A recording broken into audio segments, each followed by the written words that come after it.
ကျွန်တော်တို့ဒဇိမ့်မမတ်လုပ်တဲ့အရာတစ်ခုဟာကျွန်တော်တို့ရဲ့ passion ဖြစ်သွားပါလိမ့်မယ်ကိုယ်တိုင်လုပ်နေတဲ့အလုပ်တစ်ခုကိုအောင်မြင်သွားစေနိုင်တဲ့တစ်ခုတည်းသောနီလန်းဆိုတာ passion ရှိဖို့ပါပဲကိုယ်တိုင်လုပ်နေတဲ့အလုပ်ကိုချစ်ပါအကယ်၍ကိုယ်တိုင်ကမတွေ့သေးဘူးဆိုရင်တော့ဒီနေ့ကစပြီးအတိတ်တစ်သောအရာတွေကိုသင်ယူပါလက်တွေ့လှုပ်ဆောင်ပါပြီးရင်အမြဲတမ်းပြန်လဲသုံးသပ်နေပါအချိန်တစ်ခုလောက်ရောက်လာတဲ့အခါအဲ့ဒီအလုပ်ပေါ်မှာသင်ကိုယ်တိုင်တော်လာတယ်ကျွမ်းကျင်လာတယ်ဆိုတဲ့ပြောင်းလဲမှုတွေကိုသင်ကိုယ်တိုင်တွေ့ရပါလိမ့်မယ်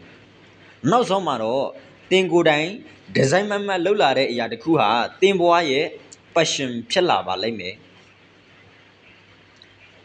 နောက်ပြီးသင်ကိုယ်တိုင် passion ကိုရှာဖွေသွားတဲ့အခါမှာတော့အောင်မြင်မှုဆိုတာဟာ